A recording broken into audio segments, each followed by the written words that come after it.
wait a second. I have learned something about you. You want to learn English, right? Well, you have clicked on the right video because today I'm going to teach you how to tell the time in English language.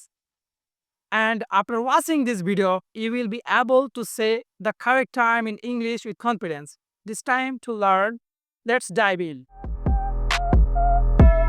First, we need to know how to ask about the time in English. We can ask someone the time in three different ways. আমরা তিনটা সেন্টেন্সের মাধ্যমে মানুষকে সময় কেনার জন্য জিজ্ঞেস করতে পারি। প্রথম সেন্টেন্সটি হচ্ছে হোয়াট টাইম ইজ ইট, অর্থাৎ এখন সময় কত, অথবা do you have the time, তুমি কি সময় বলতে পারো। আরেকটি সেন্টেন্স অর্থাৎ ৩ নম্বর সেন্টেন্সটি হচ্ছে could you please tell me the time, অর্থাৎ প্রথম সেন্টেন্সটি হচ্ছে সহজ সরল, যেটা সবাই ইউজ করে থাকে। কিন্তু দ্বিতীয় sentence do you have the time, এই যে সেন্টেন্স বা এই বাক্যটি হচ্ছে একটু ফর্মাল, যেটা আপনি আপনার পরিচিত অথবা বন্ধু বান্ধবদের সঙ্গে বলতে পারেন। কিন্তু একটু ভদ্রতা অথবা অপরিচিত মানুষ জিজ্ঞেস করার জন্য আপনি এই সেন্টেন্সটি ইউজ করবেন, could you please tell me the time. এই বাক্যটির অর্থ হচ্ছে আপনি কি দয়া করে আমাকে সময়টা বলতে পারবেন। আচ্ছা, এখন জানবো, now we will learn how to tell the time in English. এখন আমরা জানবো কিভাবে ইংরেজিতে সময় বলা যায়। অনেক সময় আমরা বলে থাকি এখন সকাল 10:30 অথবা এখন দুপুর 2টা বাজে, অথবা এখন রাত 8টা 10। তো এই সময়গুলোকে ইংরেজিতে বলবো কিভাবে, চলুন জেনে নেওয়া যাক।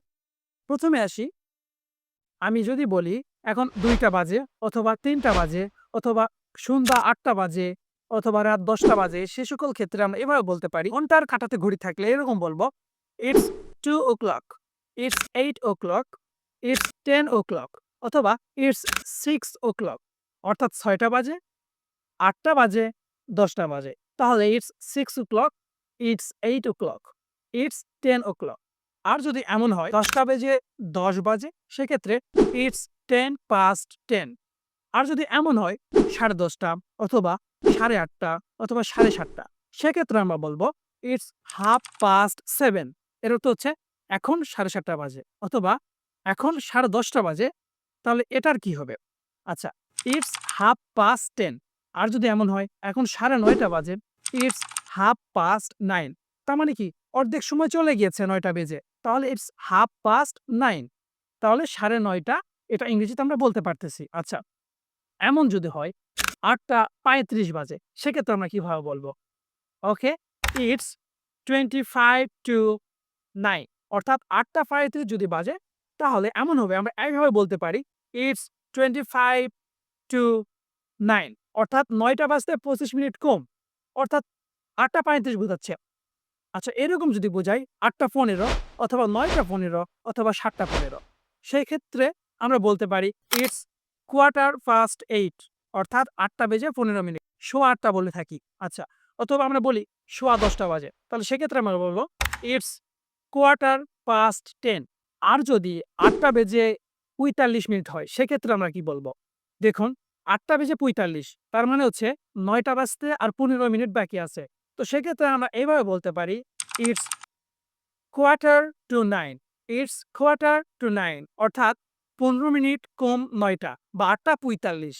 আর যদি ঠিক দুপুর 12টা বাজে, সেক্ষেত্রে আমরা বলবো ইটস 12 o'clock না বলে এভাবে একটু ফর্মেটিভ ভাবে বলতে পারি বা আরো ফর্মাল ভাবে বলতে পারি, ইটস নোন, অর্থাৎ এখন বাজে দুপুর 12টা। সেক্ষেত্রে আমরা কি বলবো? ইটস নোন, ইটস নোন মানে দুপুর 12টা।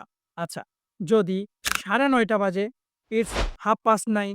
আর যদি 9টা বেজে 45 মিনিট বাজে, তখন আমরা কি বলবো? ইটস 9:45, অর্থাৎ 10টা বাজতে 15 মিনিট। তার মানে কি 9টা 45 বোঝাচ্ছে। আচ্ছা, তাহলে আর যদি 8টা 50 বাজে, সেক্ষেত্রে আমরা বলবো ইটস 10 to 9, অর্থাৎ 9টা বাজতে 10 মিনিট কম। আর যদি এরকম হয় যে 8:30 অথবা 8টা 15 অথবা 8টা 20, সেক্ষেত্রে বোঝাচ্ছে যে 8টা থেকে 20 মিনিট চলে গিয়েছে। এজন্য ইটস 20 past 8, মানে 8টা 20। আর যদি এরকম বুঝায় যে 9টা বাজতে 15 মিনিট অথবা 9টা বাজতে 10 মিনিট, 9টা বাজতে আরো 20 মিনিট বাকি আছে, সেক্ষেত্রে আমরা টু প্রিপজিশন ইউজ করব। যেমন 9টা বাজতে 20 মিনিট বাকি আছে, অর্থাৎ 8টা 40 বাজে, সেক্ষেত্রে আমরা বলবো ইটস 20 to 9, অর্থাৎ 9টা বাজতে এখনো 20 মিনিট বাকি আছে। আচ্ছা, তাহলে আমরা যদি এরকম বলি যে এখন ১:৩০ বাজে অর্থাৎ ১:৩০ বাজে, এটাকে ইংরেজিতে কিভাবে বলবো সেটা অবশ্যই কমেন্ট বক্সে জানা। Thank you for watching till the end. If you found this video helpful, don't forget to like and share. Do subscribe to my YouTube channel. আর যদি আপনি Facebook থেকে দেখে থাকেন তাহলে অবশ্যই আমার Facebook পেজটাকে ফলো করে দিবেন। Thank you. আসসালামু আলাইকুম।